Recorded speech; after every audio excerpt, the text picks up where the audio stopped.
Magandang umaga mga kalapatid. Sa wakas at Friday na ngayon.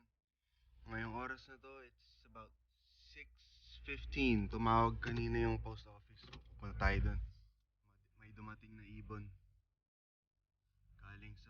Galing sa Virginia. So abangan natin. Let's go mga kalapatid. Pick upin natin yung mga birdies. Alright, tropa. Doon tayo sa post office namin. So umaga pa lang tinatawagan na ako nito para ma-pick up na yung ibon para hindi sila tumagal dito. At bumiyahe din to mga ibon. So ayan, sarado pa sila pero pwede na mag-pick up ng mga live birds. Kasi dito sa Sigin, probinsya to mga kalapatid. Countryside to. Kaya nagsiship ng mga ibon dito. Iba-ibang klaseng ibon. Tara, puntahan natin. Rinig nyo na yung mga sisiw. Alright, balikan ko kayo. Kay Mr. Reagan, Virginia Beach. So ayan, buhay yung mga ibon dahil gumagalaw sila. Ayan. So tara. Let's go home. So I like this box. So ito na siguro yung gagawin nating box pag ready na yung mga ibon para kay para kay Daniel. Since alam niyo naman yung nangyari sa ibon na pinadala natin kay Daniel, namatay yung 5 ibon. But anyway, shit happens, man. But life goes on. We're still blessed. But we got these birds from Sir Reagan's loft. At uwi natin at pagpahingayin natin to at lagyan natin sila sa quarantine. At sabi niya, i-condition ko muna itong mga to. Dahil they're young. So let's go home. Uwi na tayo. Umaga pa at may trabaho pa tayo. So mahaba-habang araw to ngayon mga kalapatid. So samahan niyo ako ngayong araw na to. Tara. Okay mga kalapatid, buksan natin to. So 10:25 na. So mga 5 minutes papunta doon, 5 minutes pabalik dito sa bahay. So mabilisan lang dahil papasok pa ako sa trabaho. Pero it's Friday, so may panahon tayo mamaya tsaka Sabado, Linggo. So ayan, buksan natin tong box. And then gusto ko lang pakita sa inyo yung mga ibon.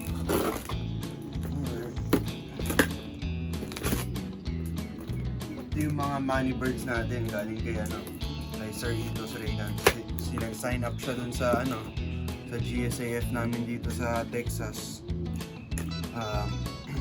Siyempre may premyo yun mga kalapatids ng 6,000 na dolyar. So yun ang pagkakalaban namin dito, mga madaming ibon na maglalaban dun sa November. Sa November pa naman yun. Lagi kong ina-explain kaya marami tayong mga money birds yung GSAF birds. But here they are mga kalapatids. Ito, pakita ko sa inyo. Ito sila, bakit itong mga to, nakikita mo siksikan sila dito pero buhay silang lahat. So mapapaisip ka kung ano nangyari dun sa ibon natin na pinadala natin sa Florida, kung bakit nagkagano. Ito sila, parang ganyan lang din yung space nila dun, pero ito naman mga to, buhay sila. So post office sa Florida yung may kasalanan nun. Yun talaga iniisip ko dahil kilala na tayo dito sa post office dun sa amin. Lagi ako nagpapadala dun. Alam niyo yan mga kalapatids. Kung talagang tunay kayo na supporter ng Amazing Grace Love, alam niyo yan. But lagay natin muna sila dun para makakain sila at makainom. Pero ayan, they're looking good. So if you're watching this, Brad, your birds made it here. Alright, let me go get them. Ito si Grizel, ayan, ganda. Yeah, ganda ng mga ibon niya. Ito, ayan. Alright, ganda.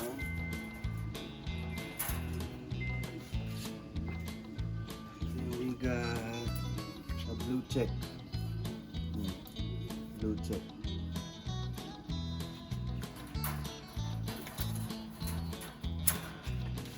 Alright, and then ito meron tayo itim na ibon, baby. Ayan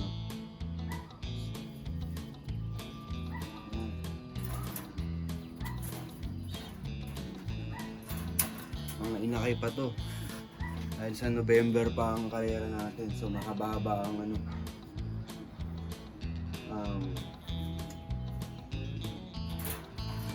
Mahaba ang proseso nito. Dahil i-settle pa na. Ngayon, ka-quarantine natin tapos i-settle pa natin sila. Alright, you're alright. Not too bad.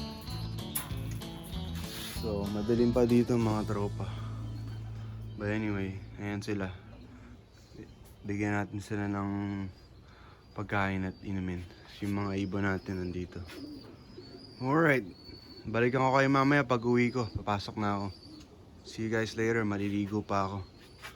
Alright, antabay lang kayo. Ayun mga kalapatids, hapon na dito. Kakauwi ko lang. Biyernes. Ayan. Mahangin dito. So ngayong araw na to, hindi ako nagpalipad. Umaga hapon, hindi ako nagpalipad. But anyway, ngayong maliwanag, ito yung mga ibon ni Sir Itos Reagan's Loft. Ayan o. Yung my wife likes the blackbird. But yeah. They're looking good. So i-condition muna natin sila bago natin sila isama sa mga young bird. Okay. Balikan ko na lang kayo baka bukas mga kalapatids kasi yung weather natin is masyadong mahangin. Baka madisgrasya yung ibang ibon natin katulad nung nangyari dun sa Grizzle. But anyway, yun ang update natin. Maglilinis ako dito bukas at weekend at asikasuhin natin yung mga kalapate. Alright. Good morning guys. Sabado ngayon dito, so day off tayo. Ang balita naman dito sa Amazing Grace Loft is maglo-loft flying tayo. At ngayon day off ko, Sabado-Linggo. Ang bala ko is maglinis-linis dito dahil ngayon lang ako nagkaroon ng time. Tapos mamaya dadating uli yung father-in-law ko, ayusin namin yung kotse ko. Dahil nung nakaraan di namin natapos. But anyway, ayan hangin dito. Ayan. Nakikita niyo yung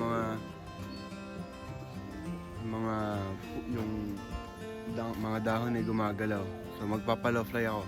So samahan niyo ako ngayong araw na to mga kalapatids sa yung kahapong video Friday, pagsasamahin ko na pati ngayon.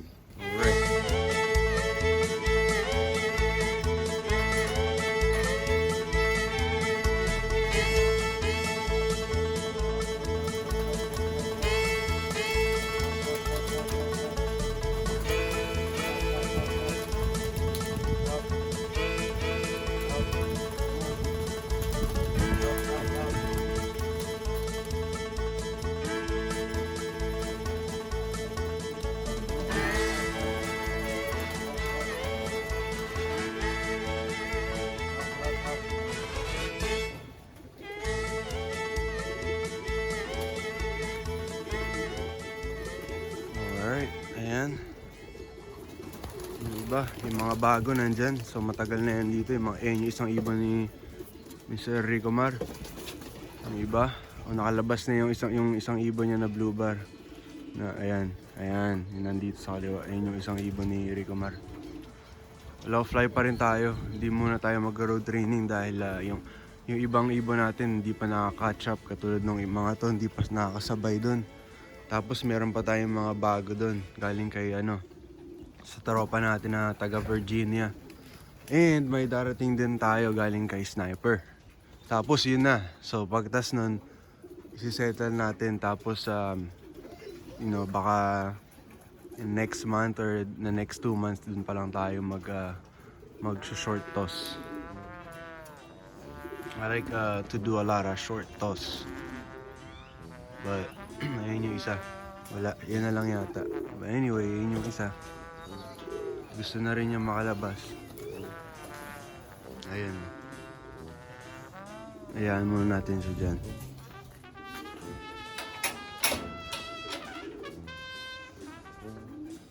Yeah, here they are. Ayun yung itim na ibon natin, oh. Yung anak ni Big Red. Si White Grizzle. Ito hindi ko napapakain yung breeders eh. Kakagising ko lang. Ito pwede ng singsingan. So may singsing na tayo. Yung itsura nila.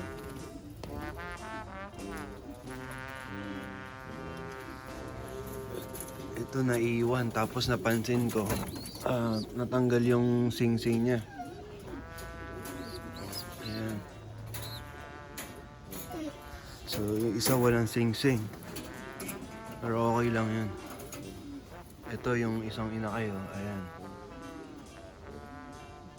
nakatayo na siya, wala na siya sa nest bowl niya.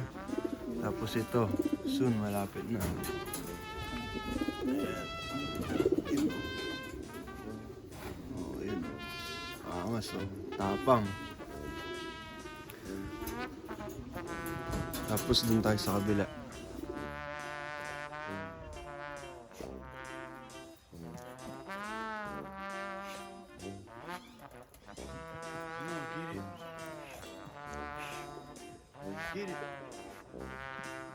Ayan ah, ganda ng sikat ng araw ngayon.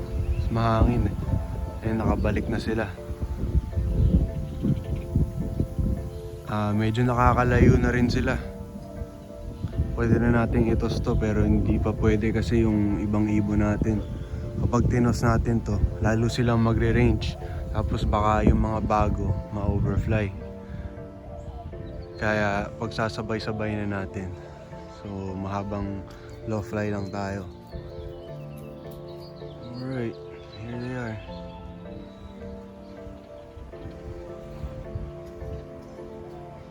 My car looks clean. It's gonna be a good day. It's gonna be a good weekend.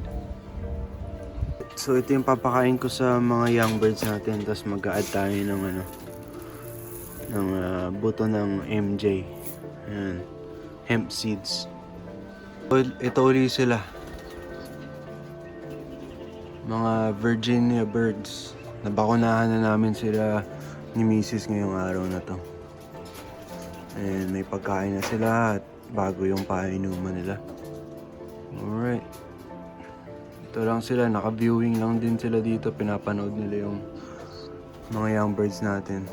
But itong mga to, meron silang mga mga white bands. Okay? Yung mga Virginia Beach birds. Ito naman, yung mga natin, sisiw natin. Ayan sila, lumalaki na sila.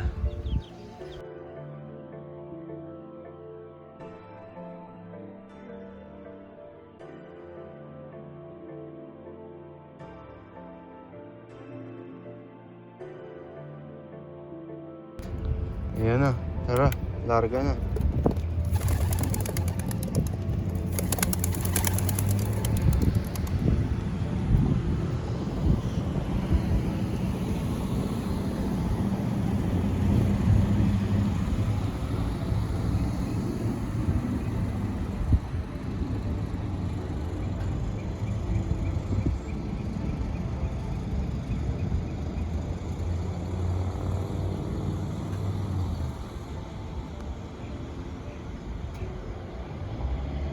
Ayan. Ayan pa sila, paikot-ikot.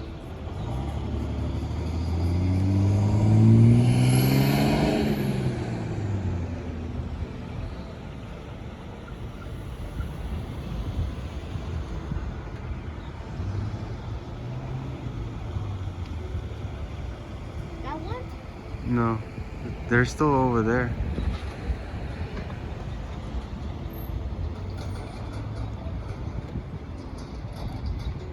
Yeah, dito kami mga kalapatid sa Walmart. Ayan, daming tao. Ewan, di ko na sila nakita. I think they're gone. So, abangan lang natin. Ayan pa pala. Over there. So, abangan natin sila mamaya pag uwi ko. Pag uwi namin, tingnan natin kung nakauwi ba sila. Kami dito, medyo natagalan. Nakabalik na sila. Ayan. Tatlo. Yung isa siguro pumasok na. Silipin natin. Hindi natin alam. I'll check it out later. But yeah, nakabalik na sila. Ayan o. Dos na dito, pinakawalang ko uli yung mga young birds natin.